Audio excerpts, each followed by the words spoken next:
As melhores paradinhas de qualidade é na Red Shark. Utilizando o cupom clássico, você ganha descontos exclusivos e o link está aqui na descrição. E outra coisa, Xandão, que a gente não pode deixar de falar é que o pessoal pega no seu pé o lance do terraplanista, né? Opa! Como começou isso? Você viu aqui o debate do criacionismo, né? Vi. O próprio Eberlin, ele é criacionista, Falou mas da ele Bíblia, não né? acredita Sim. em terra plana. Eu sei. Porque o pessoal confunde quem é Criacionista, essa vertente, o criador fez ou o mundo. design inteligente. Sim. E são coisas diferentes, né? São coisas não diferentes. tá. Normalmente, a maioria dos terraplanistas são cristãos, mas não necessariamente é uma coisa intrínseca. Não, Ou não é. Não. Aí é o seguinte, tá? Isso daí é outra coisa polêmica também. Tá. Bom, vamos lá. Só deixando claro que o Paquito tem uma opinião muito divergente disso. Ele acredita na Terra. Eu acredito na Terra toroidal. Exatamente. Ah, depois você me fala. Eu nem sei que teoria é essa. Depois Já você fala fala, pra já mim, fala então, aí, já. Bolinho. É que a Terra tem o formato de toros, que é o formato da rosquinha. Tem um Cara, buraco no isso meio? aí- Tem um buraco no meio. Isso aí só não é pior do que o astrofísico lá, o Bambambam aí da astrofísica. Hoje, né, o mais moderno, o Neil deGrasse Tyson falou que a Que ele Terra falou? tinha a forma de pera. Que a Terra, na verdade, parecia mais com uma pera. Ele falou isso? Falou. Por incrível que pareça. Não, cada hora fala uma É coisa. uma pera ou é um donut? Exato. Boa pergunta. E aí? Coloca pra gente aí, se tem, Debate? tem modelo da Terra toroidal aí, coloca Tem, na vou imagem. colocar. Coloca a Dá pra imagem. rolar um debate de 15 horas da Terra Dá. toroidal? Dá. Nossa. Caramba, Paquito velho, versus pelo amor de Paquito. Deus. Bom, a questão aí, Vilela, é o seguinte. Como você falou, né? Tem, por exemplo, o Marcus Eberlin. O Marcus Eberlin, eu já quero deixar claro aqui que eu sou um admirador do trabalho do Marcus Eberlin, embora eu discorde, né? O Adalto Lourenço, ele não sei... O Adalto Lourenço também. Gosto Também, né? muito do trabalho dele. Mas ele Muito não falou inteligente. qual que é Os o- caras são muito bons. Ele acredita em terra plana ou não? Eu Acho que não não, também, não, né? acho que não. Acho Tá. que não. Terra plana é um assunto complicado, Vilela. Eu vou dar a minha opinião. Opa. Eu acho que saiu de zoeira. Dois caras Como assim, fumando saiu de zoeira, maconha. você fala? Ah, do nada, assim, uma Aí o que cara saiu do falou, nada. velho, Puta, eu Vilela, acho você- que a Terra é plana. Aí eu falo, por quê? Porque chama planeta, não é redondeta, né? Essa Eu acho daí- que foi na zoeira, que Essa- o cara tava fumado. Essa daí é velha, hein? Essa daí é a mulher. Eita, a molecada aparece na live falando muito isso daí, Exato. viu? E faz sentido, né? Faz Pior que sentido, né? Os pelo- maconheiros falam, eita. Claro que planeta não quer dizer algo plano, né? Mas o soar da palavra nos, né, induz Exatamente, a eu fui falar, pô, é atrás o disso daí. planeta, É, é plano. Mas não, né? A questão é que assim, ó, Vilela, pelo contrário, o que eu acho é que o modelo heliocêntrico foi feito por pessoas que estavam usando droga, cara. É mesmo? Opa! Porque para esse negócio funcionar, você precisa de tanta sorte, mas tanta sorte quanto o próprio Big Bang. E que através dele tudo se veio fazendo e tudo foi se formando do jeito que a gente costuma aprender, né? Existem lugares ainda que existem alguns debates, né, de pessoas que colocam contrapontos a respeito da teoria do... A Terra toroidal aí, ó. O Paquito colocou. Essa daí é o Donuts. É o Donuts essa daí, ó. Que maravilha, ô Paquito. Que maravilha. Olha, Depois faz mais- coloca... Ô, Paquito, faz mais sentido uma terra dessa do que esse globo molhado giratório aí imaginário, viu? Faz, inclusive a gravidade faz sentido nesse... Por quê? Porque o que faz, cara? O que faz? Porque é o que Eu faz. perguntei, Tá, eu então perguntei pra faz. Roberta Duarte, ela disse que faz. Isso aí. Você tá Então- colocando o nome da Roberta Duarte aqui, hein? Eu tô, mas pode confiar. Tá bom. Esse lance de gravidade aí também, putz, Mas isso depois aí é complicado. coloca o modelo Mas de vamos terra lá. plana e a gente vai explicando aí em cima. Aí. Tá. Mas pra colocar a foto certa no terra plana, hein? Não Como, vai que ele, colocar... como ele o- procura... Não, lá, se você colocar modelo terra plana no Google Imagens, vai ter. Vai Só que aparecer? vai ter também muita imagem que é de gente que zoa, né? entendi. Mas se tiver muito errado, eu falo, ó, tá ruim Tá essa bom. imagem aí. Fechou. Mas enfim, o lance é o seguinte, né? Você tava perguntando da diferença dos criacionistas, no caso, por É. exemplo, do Eberlin, né? E que eu tava falando que eu sou um admirador do trabalho dele. Eu comprei o livro dele, fomos planejados, tô lendo o livro. Eu não tenho tempo para ler tudo numa pancada só, eu vou lendo aos poucos e também eu volto e gosto de reler o que eu já li, né? Para entender bem. Um livro excelente, falando acerca do design inteligente, que é uma teoria que faz muito sentido. E ela casa muito bem com o modelo de terra plana. Por quê? Por questões óbvias. Se nós temos um designer inteligente que projetou o mundo tal como ele é, então nós temos que levar em consideração o que está escrito ali em Gênesis, na Bíblia. Por que, que a gente tem que levar em consideração? Na verdade é muito simples, Vilela. Quando você lê Gênesis e você faz uma interpretação do texto ali, que é literal, ao contrário de muitas pessoas que simplesmente batem o martelo e falam que aquilo é uma metáfora, não é. Aquilo ali é uma narrativa construtiva, exatamente falando como que o Criador fez o mundo, por que que ele fez e para quem ele fez. qual que era o significado da criação. Mas tem uma discussão, né? Se dias são Sim. dias ou são eras, né? Não, Cada se- dia de criação, na verdade, não é um dia, são eras. eu, Muito tempo. Mas Sim. tem essa discussão. O Mas você pessoal- acredita que é um dia mesmo? eu acredito que foi exatamente como tá lá na Bíblia. No dia primeiro, o Criador foi lá, criou. Viu que a terra era sem forma e vazia, e a escuridão pairava sobre a terra. No dia primeiro ele foi lá, criou luz, disse e haja luz, e houve luz, separou luz e trevas. Depois, se não me engano, no quarto dia, ele trouxe os 2 grandes luminares, o maior para governar o dia, que é o sol, o menor para governar a noite, que é a lua, e assim por diante. Criou a parte seca, que é o que a gente conhece como terra, fechou a terra com o firmamento, o domo, que é a palavra utilizada lá no texto bíblico. Então dá a entender que ele fechou a terra com um domo, separou as águas de cima das águas abaixo. As águas que estão abaixo de nós é o que a gente conhece como os oceanos, que estão em volta da Terra, e as águas de cima, que são conhecidas como as águas primordiais. E que, teoricamente, ninguém nunca teve acesso a isso. Porque se a gente for considerar aqui que o modelo da Terra plana é um modelo efetivo, que é realmente o que faz jus à nossa realidade, ninguém nunca conseguiu passar do domo. Se ninguém nunca conseguiu passar do domo, não tem como saber como é lá fora. O universo que a gente conhece como universo bíblico é o universo observável. São as estrelas e os planetas que compõem o firmamento. Que foi onde, isso está lá em Gênesis, no texto bíblico, onde o Criador colocou essas estrelas. Por quê? Para governarem os dias, os anos, as estações. Isso é bíblico, está no texto. Então, ele dá muito detalhe do porquê que ele criou cada coisa e para que ele criou aquilo. Isso qualquer pessoa que vá lá e faça uma interpretação vai entender. O que não faz nenhum sentido é você falar que a Terra é uma bola molhada. Essa foto tá errada. Essa imagem tá errada. Mostra a imagem que você colocou e depois O que não faz sentido, é você ler Gênesis e interpretá-lo do ponto de vista que tudo que está sendo dito ali faz jus a uma bola que está girando em torno do seu próprio eixo no espaço, inclinada, com água grudada nela, vagando numa velocidade absurda, rumo ao universo afora, passando aí de galáxias e galáxias. Esse é o modelo heliocêntrico. Então a gente está em movimento. Enquanto a gente está conversando aqui, a gente está vagando pelo universo aí afora, certo? E você não acredita que seja assim? O problema não é questão de acreditar, Vilela. O problema é que, primeiro de tudo, quando você olha para os céus, Tá. muitos caras que defendem a Terra Globo, eles gostam de falar sobre os céus e as estrelas, né? Por algum motivo que eu não Porque sei. não é nem terra redonda, é a terra Esférica. esférica. Né? Porque redondo pode ser plano também. Isso daí, ó. Esse é modelo isso? aí, sim. Vamos ver se eu entendi aí. Vamos Esse daí é um bom lá. modelo. Abóbada da terra, domo. É a Terra circular, a Antártida fazendo 360 nela, o Polo Norte, que é o norte magnético ali no centro, onde Ah, o vórtex magnético está. Tá. Tudo nesse modelo, o eletromagnetismo que predomina. Ele vem à frente de tudo. Nós temos, dentro de todas as leis, das leis da natureza que governam o mundo, nós temos o eletromagnetismo, nós temos força nuclear forte, força fraca. A fraca pode ser desconsiderável também, nós temos a forte e nós temos a gravidade. A gravidade ela vem por último. A gravidade ela é a perdedora das É a forças. mais fraca, Ela né? está sempre por último. O eletromagnetismo que comanda esse modelo aí. Então nós temos ali no centro o vórtex magnético, nós temos o domo ali que fecha a Terra, temos a Antártida que faz o 360, circundando a Terra. Então nada consegue sair ou entrar na Terra, dentro desse modelo. Acima da abóbada, nós temos ali o que seria Mas o mar essa abóbada primordial. é o quê? É uma É o coisa domo. física? Sim, seria algo intransponível. Dentro do texto bíblico é isso. É algo sólido. Vem da palavra háquia, que no hebraico Mas é uma estrutura sólida, Não tem firme. asteroide, essas Não, coisas. nada. O que acontece nos céus, dentro do modelo da Terra plana, são eventos celestes, por conta do eletromagnetismo. Eu não sei se você já viu, por exemplo, sprites, Sim. esse tipo de fenômeno. O nosso céu, ele é elétrico. Então, A aurora boreal. exato. Ele produz, por conta desse eletromagnetismo e a Terra ser elétrica e magnética, ele produz esses efeitos nos céus, que a gente consegue ver de quando em quando. Quando o assunto é meteoro e vira e mexe eles falam que caiu algum meteoro aí na Terra, tudo isso é muito questionável. Até um que extinguiu os Isso, os dinossauros, um que é a cometa, teoria né? que todo mundo, né, costuma pensar e levar mais em consideração, né? Mas aí dentro dessa linha de pensamento, esse meteoro não teria sido o motivo pelo qual os dinossauros foram extintos. Aí esse já é um assunto que precisaria desenvolver um estudo mais aprofundado para entender o que poderia ter acontecido.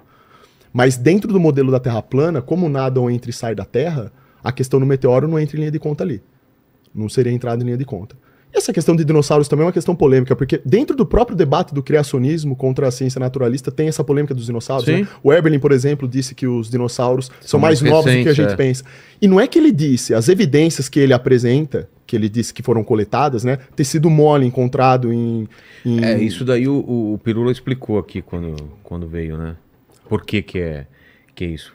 Que isso não acaba não invalidando, né, a teoria dos milhões Então, o de problema que eu vejo, Vilela, é que é o seguinte, eu vejo informações boas tanto de um lado quanto do outro.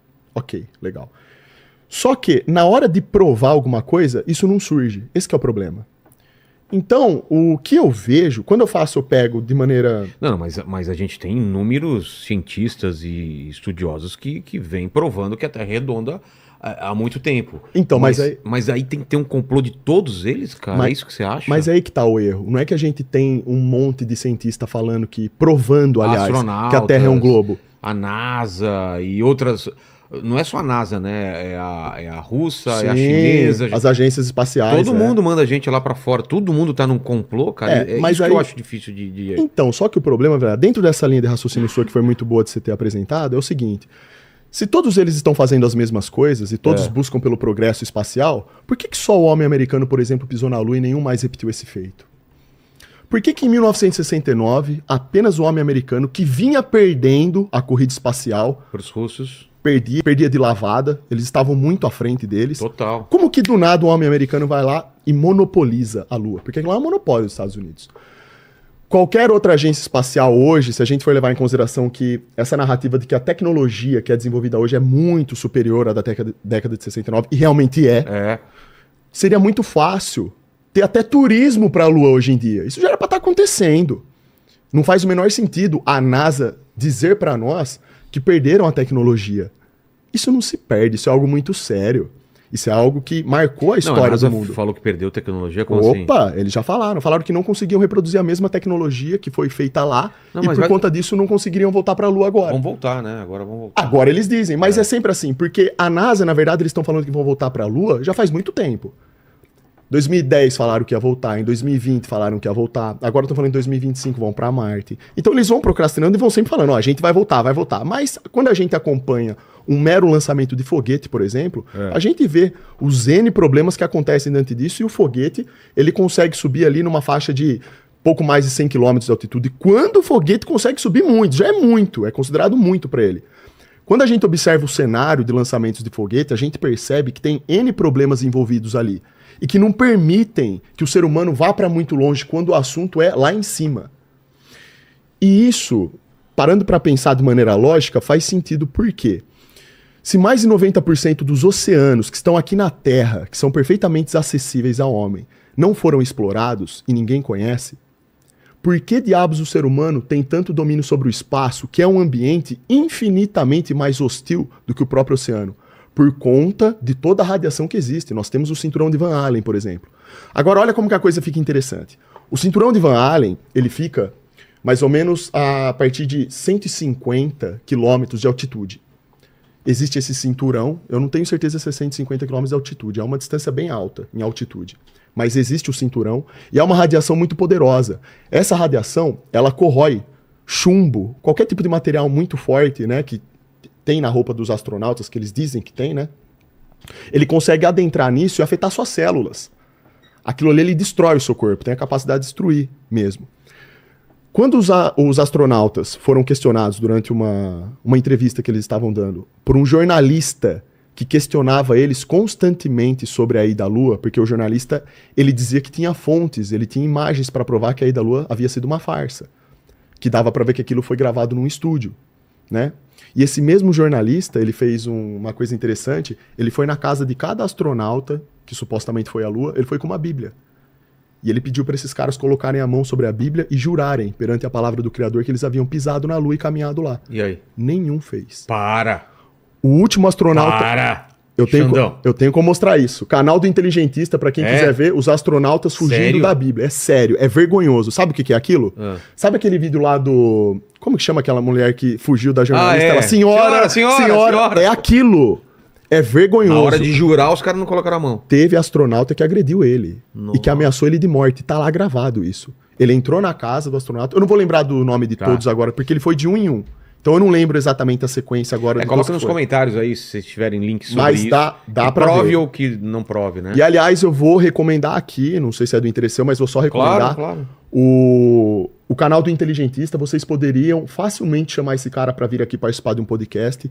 Ele é um físico, ele tem doutorado na área, ele é muito inteligente e ele é responsável por fazer, não só ele como outras pessoas, mas ele tem um pacote completo, porque ele fez um estudo muito minucioso a respeito da ida do homem à Lua. E lá no canal dele você tem um vídeo com uma compilação de tudo que foi dito sobre isso, de quase 8 horas, falando sobre a farsa da ida à Lua. Então tem todo lá os erros de gravação, tem a tornauta, a gente chama ele de tornauta, com cabo, onde você consegue ver cabo segurando eles enquanto eles estão gravando as cenas. Você tem questão suco de laranja aparecendo dentro da máscara, do capacete do astronauta. Como assim suco de laranja? Suco de laranja. Por algum motivo tinha suco de laranja grudado ali dentro da... Isso em solo lunar. São coisas que não fazem sentido. São uma série de erros. Então você tem a questão lá da bandeira que tremeu, você tem a questão da projeção da sombra. Quando você faz uma análise ali da maneira como a sombra está sendo projetada em relação ao astronauta, você percebe que aquela luz que está iluminando ele não é a luz do sol, é uma luz artificial que foi colocada ali. Tudo que acontece ali em volta dos astronautas dá a entender que a coisa está sendo feita num estúdio. E existe toda uma análise minuciosa acerca disso. Por isso que eu tô recomendando aqui o canal do Inteligentista e tô falando até que se quiser chamar ele para aqui para um podcast, puta, eu tenho certeza que renderia muito sobre esse assunto aí. Muito. Eu tava falando contigo que o Jaime mandou um WhatsApp aqui para mim, o Felipe Jaime, querendo fazer um debate contigo e você falou que topa, trazendo mais uma pessoa. De repente esse cara ou alguém, né? Por quê? Qual que é o sentido disso?